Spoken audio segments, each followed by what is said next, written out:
नमस्कार, मैं अजय कुमार। अडानी ग्रुप का कारोबारी साम्राज्य बंदरगाह से लेकर हवाई अड्डे तक और बिजली उत्पादन से लेकर के सड़क निर्माण तक तकरीबन हर बड़े कारोबार में देश भर में फैला हुआ है। यह कैसे हुआ होगा कि अडानी ग्रुप ने इतना बड़ा साम्राज्य खड़ा कर दिया? यह कैसे हुआ कि जिस अडानी ग्रुप का सितंबर 2013 में मार्केट कैपिटलाइजेशन 8 अरब डॉलर था, वह साल 2022 में बढ़कर 260 अरब डॉलर हो गया? यह कैसे हुआ कि गौतम अडानी देखते ही देखते चंद सालों में दुनिया के तीसरे सबसे अमीर शख्स बन गए थे? इस तरह के सारे सवालों के जवाबों की सबसे मजबूत संभावना भारत के प्रधानमंत्री नरेंद्र मोदी के साथ उनके नजदीकियों में दिखती है। जैसे जैसे नरेंद्र मोदी का उदय हुआ है, वैसे ही वैसे गौतम अडानी का भी उदय हुआ है। इन दोनों की मिलीभगत का असर इतना खतरनाक पड़ा है कि जानकार भारतीय अर्थव्यवस्था को मोडानी मॉडल पर चल रही अर्थव्यवस्था बताने लगे हैं। अडानी ग्रुप के कारोबारी साम्राज्य पर ऐसे कई आरोप लग चुके हैं जिनके मुताबिक अडानी ग्रुप का पहाड़ जैसा साम्राज्य कई तरह की धांधलियों पर खड़ा है। भारत और दुनिया के तमाम खोजी पत्रकारों सहित हिंडनबर्ग रिसर्च ने जितने भी आरोप अडानी ग्रुप के कामकाज को लेकर उठाए हैं, उन सारे आरोपों ने भारत के शासन प्रशासन के पूरे सिस्टम पर बहुत ही गंभीर सवाल खड़ा किए हैं। मतलब सोच कर देखिए कि अडानी ग्रुप के स्टॉक प्राइस में हेराफेरी कर स्टॉक प्राइस बढ़ाने से जुड़े जिन दस्तावेजों तक पहुंच पत्रकारों और रिसर्च संस्थानों को हो सकती है, उन दस्तावेजों तक पहुंच स्वाभाविक तौर पर सेबी को भी हो सकती है। मगर सेबी ने उन मामलों को सुलटाया क्यों नहीं जो मामले अडानी ग्रुप की स्टॉक प्राइस में हेराफेरी कर स्टॉक प्राइस बढ़ाने से जुड़े हुए हैं? वह कौन सी रुकावटें थीं जिससे सेबी ने पूरी सत्यनिष्ठा और ईमानदारी से अपना कर्तव्य नहीं निभाया? वह कौन सी रुकावटें थीं जिसकी वजह से सबूत रहते हुए भी सेबी ने आंखें बंद कर ली थी? 2 मार्च को जब सुप्रीम कोर्ट ने अडानी ग्रुप के खिलाफ आरोपों की जांच का आदेश सेबी को दिया, तो कई सारे जानकारों ने यही प्रश्न किया कि सेबी ने जब अब तक मामला नहीं सुलझाया, तो क्या आगे वह इन आरोपों का सच बाहर निकाल कर लाएगी? हुआ भी तकरीबन यही। सुप्रीम कोर्ट ने सेबी को आदेश दिया था कि वह छानबीन करे कि क्या सिक्योरिटीज कॉन्ट्रैक्ट रेगुलेशन रूल्स के नियम 19A का उल्लंघन हुआ है। नियम 19A का मतलब किसी पब्लिक लिस्टेड कंपनी के प्रमोटर ग्रुप के सभी सदस्य 75% से ज्यादा शेयर अपने पास नहीं रख सकते हैं। कम से कम 25% शेयर पब्लिक के बीच रखने का नियम है। इस नियम के मुताबिक पब्लिक का मतलब होता है कि वह सारे व्यक्ति जो प्रमोटर और प्रमोटर ग्रुप में शामिल सदस्यों के साथ सदस्यों के परिवार के सदस्य नहीं हैं, मतलब भाई बहन नहीं हैं, उनके सगे संबंधी नहीं हैं। कम से कम 25% शेयर पब्लिक में रखने का नियम इसलिए बनाया गया है ताकि शेयर स्वाभाविक तौर पर सही मूल्य हासिल कर सकें। अगर पब्लिक के लिए कम से कम 25% शेयर की उपलब्धता के नियम के साथ छेड़छाड़ होती है, तो इसका मतलब है कि स्टॉक मैनिपुलेशन का काम किया जा रहा है, इनसाइडर ट्रेडिंग का काम हो रहा है, शेयर बाजार में धांधली हो रही है। अडानी ग्रुप पर यही आरोप लगा है कि असलियत में अडानी ग्रुप के प्रमोटरों के पास कंपनी के 75% से ज्यादा शेयर हैं। इसी वजह से स्टॉक मैनिपुलेशन संभव हो पाया और अडानी ग्रुप के प्रमोटरों ने शेयर की कीमत बढ़ाई। हिंडनबर्ग के सभी आरोपों का मूल बिंदु भी यही है कि अडानी ग्रुप के प्रमोटरों के पास नियम के मुताबिक जितनी इक्विटी होनी चाहिए उससे ज्यादा इक्विटी है। मतलब 75% की इक्विटी होनी चाहिए, मगर दूसरे मुल्क में सेल कंपनियां बनवाकर उसमें अपना ही पैसा डालकर फिर उस पैसे को अपनी कंपनी में इन्वेस्ट कर अडानी ग्रुप के प्रमोटरों ने 75% की लिमिट तोड़ी है। पब्लिक के लिए पहले से ही कम मौजूद इक्विटी और कम हुई है। सप्लाई कम और ज्यादा डिमांड का खेल खेलकर स्टॉक मैनिपुलेट किया गया है। शेयर प्राइस की कीमत बढ़ाई गई है। शेयर प्राइस की बढ़ी हुई कीमत दिखाकर बहुत ज्यादा कर्जा लिया गया है, अपना कारोबार बढ़ाया गया है। मोटे तौर पर देखा जाए तो यही वह आरोप है जिसकी बुनियाद पर अडानी ग्रुप की सभी धांधलियां खड़ी होती हैं। इसी साल मई महीने में अडानी मामले पर छानबीन करने के लिए बनी सुप्रीम कोर्ट की एक्सपर्ट कमेटी ने कहा कि सेबी को इस बात का संदेह है कि अडानी ग्रुप के कुछ पब्लिक शेयर होल्डर असलियत में पब्लिक शेयर होल्डर नहीं हैं, बल्कि अडानी ग्रुप के प्रमोटरों के मुखौटे के तौर पर काम कर रहे हैं। सेबी ने 2020 में अडानी स्टॉक रखने वाली 13 विदेशी इकाइयों की जांच शुरू की, मगर सेबी की तरफ से जांच करने वाले यह पता नहीं लगा पाए कि 13 विदेशी इकाइयों का अंतिम मालिक कौन है, पैसा कहां से आ रहा है, इन 13 में से 2 कंपनियां कहां पर हैं, इनका असली मालिक कौन हो सकता है, इसका पता ऑर्गेनाइज्ड क्राइम और करप्शन रिपोर्टिंग प्रोजेक्ट ने लगाया है। जिसके आधार पर द गार्जियन और फाइनेंशियल टाइम्स में अडानी ग्रुप के भीतर मौजूद धांधलियों पर रिपोर्टिंग की गई है, जिसे लेकर सबसे गहरे सवाल सेबी के कामकाज पर उठे हैं। और यह बात भी साबित होती दिख रही है कि अडानी ग्रुप के प्रमोटरों ने ही अडानी ग्रुप का स्टॉक मैनिपुलेशन का काम किया है। ऑर्गेनाइज्ड क्राइम और करप्शन रिपोर्टिंग प्रोजेक्ट पर छपी रिपोर्ट से पता चलता है कि 13 विदेशी कंपनियों में से जिन 2 इकाइयों का पता चला है वह दोनों मॉरिशस में मौजूद इन्वेस्टमेंट फंड यूनिट हैं। इनके नाम है emerging India focus fund EIFF और EM रिसर्जेंट फंड EMRF। बाहर से देखने पर ऐसा लगता है कि जैसे कि यह विशुद्ध तौर पर इन्वेस्टमेंट फंड इकाइयां हैं जिन्हें अमीर लोग मिलकर चलाते हैं।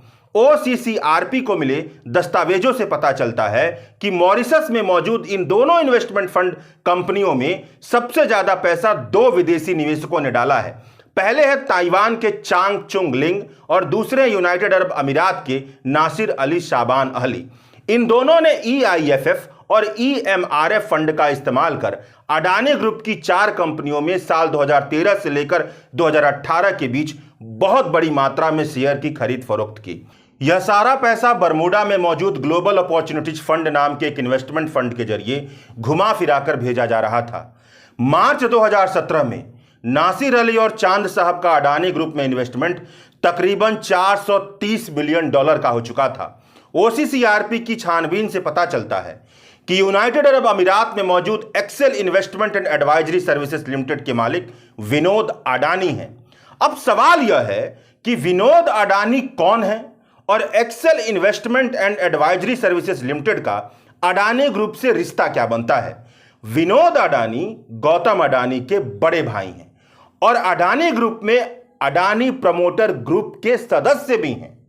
विनोद अडानी के इसी फर्म ने जून 2012 से लेकर अगस्त 2014 के बीच में सलाहकार के तौर पर इमर्जिंग इंडिया फोकस फंड और EM रिसर्जेंट फंड यानी कि EIFF और EMRF और ग्लोबल अपॉर्चुनिटीज फंड से तकरीबन $1.4 मिलियन से ज्यादा की रकम ली है।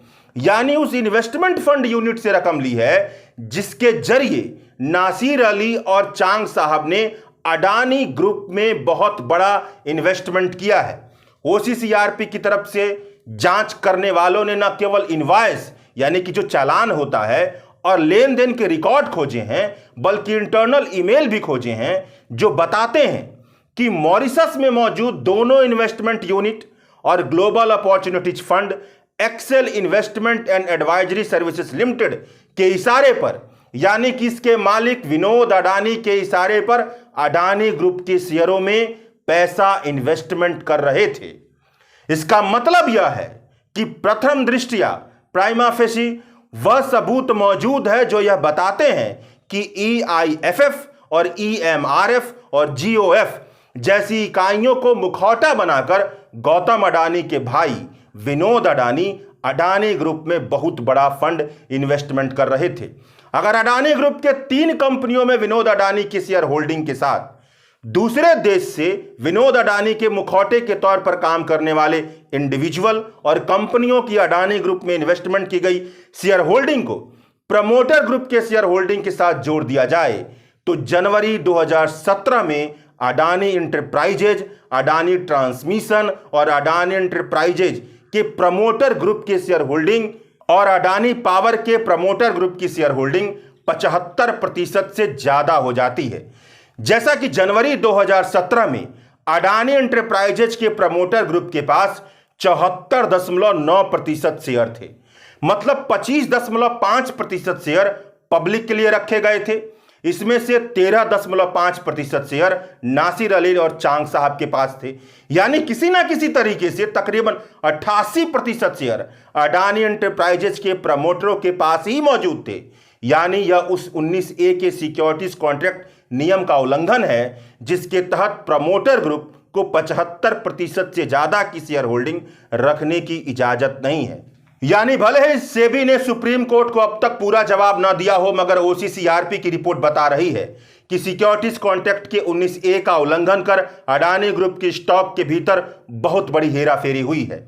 जून 2016 में EIFF और EMRF का अडानी ग्रुप की 4 कंपनियों में इन्वेस्टमेंट इतना ज्यादा था कि इन 2 फंडों के पास, अडानी ग्रुप की 4 कंपनियों के पास 8 से 14% के बीच के फ्लोटिंग शेयर थे, जो मतलब 25% पब्लिक के लिए रखा जाता है, उसमें से 8 से 14% इन्हीं दोनों कंपनियों के पास, इन्हीं दोनों लोगों के पास मौजूद थे। ये 4 कंपनियां Adani power, Adani enterprises, Adani ports और अडानी ट्रांसमिशन थी। यानी इस समय भी अडानी ग्रुप की इन चारों कंपनियों का प्रमोटर अपने पास 75% से ज्यादा शेयर रख रहा था, मतलब सेबी के नियम का उल्लंघन कर रहा था। OCCRP का एक महत्वपूर्ण खुलासा साल 2014 में डायरेक्टोरेट ऑफ रेवेन्यू इंटेलिजेंस और सेबी के पत्राचार से जुड़ा है। जनवरी 2014 में डायरेक्टोरेट ऑफ रेवेन्यू इंटेलिजेंस के तत्कालीन महानिदेशक नजीब शाह ने सेबी के तत्कालीन हेड उपेंद्र कुमार सिन्हा को एक पत्र लिखकर बताया कि एजेंसी के जांच में यह सामने आया है कि अडानी ग्रुप ओवर इनवाइसिंग का घोटाला कर रही है। मतलब यह था कि अडानी समूह की कंपनियां आयातित बिजली उत्पादन उपकरणों के लिए अपनी ही विदेशी सहायक कंपनी को $1 बिलियन से अधिक का भुगतान करके अवैध रूप से भारत से बाहर पैसा भेज रही थी। और ऐसे संकेत हैं कि हेरा फेरी के पैसे का एक हिस्सा अडानी समूह में इन्वेस्टमेंट और डिसइन्वेस्टमेंट के रूप में भारत के शेयर बाजार में पहुंच गया है। सेबी को इस मामले की छानबीन करनी चाहिए थी, बहुत ही गंभीर मामला था, मगर ऐसा नहीं हुआ।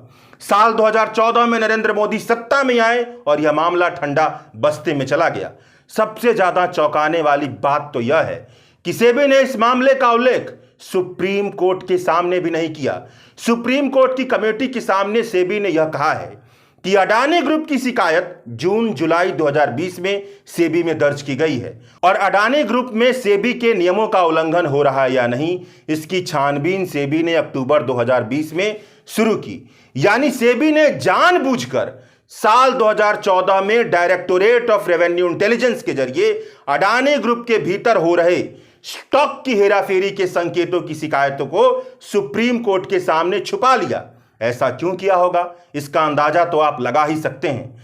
साल 2014 में जब directorate of revenue intelligence SEBI में अडानी ग्रुप के भीतर चल रही स्टॉक की धांधली के दस्तावेज सेबी को सौंपे थे, उसी समय सेबी के चेयरपर्सन उपेंद्र कुमार सिन्हा हुआ करते थे। साल 2017 में उपेंद्र कुमार सिन्हा सेबी के चेयरपर्सन से रिटायर हुए और उसके बाद साल 2022 में अडानी ग्रुप ने जिस एनडीटीवी टीवी नेटवर्क को अधिकृत किया था, एक्विजिशन किया था जिसका, उसके नॉन एग्जीक्यूटिव इंडिपेंडेंट डायरेक्टर बना दिए गए। आप सोचिए कि यह रिश्ता क्या कहलाता है। क्यों उपेंद्र कुमार सिन्हा साहब ने अडानी ग्रुप पर लगाए गए आरोपों की छानबीन नहीं की और कैसे अडानी ग्रुप के भीतर आने वाले एनडीटीवी के नॉन एग्जीक्यूटिव इंडिपेंडेंट डायरेक्टर बना दिए गए। यही है वह OCCRP का खुलासा, जिसके मुताबिक हिंडनबर्ग रिपोर्ट में अडानी समूह पे आने वाले जिन मॉरिशस के निवेश का जिक्र किया गया था, उनके तार अडानी समूह से ही जुड़े हुए हैं, ऐसा साबित होते हुए दिख रहा है।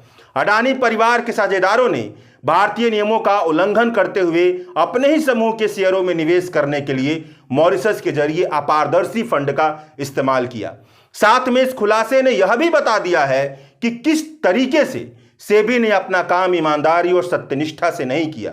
भारत के विपक्षी दलों ने इस खुलासे पर कहा है कि यह इस बात की याद दिलाती है कि प्रधानमंत्री अपने भ्रष्ट दोस्तों और उनके कुकर्मों को बचाने के लिए किस हद तक जा चुके हैं। भारत की नियामक और जांच एजेंसियां किसी काम की नहीं हैं। जहां तक अडानी ग्रुप की बात है तो उसने इन आरोपों का खंडन किया है और विपक्ष ने फिर से वह मांग दोहराई है कि इस पूरे मामले की छानबीन जेपीसी के जरिए होनी चाहिए। शुक्रिया।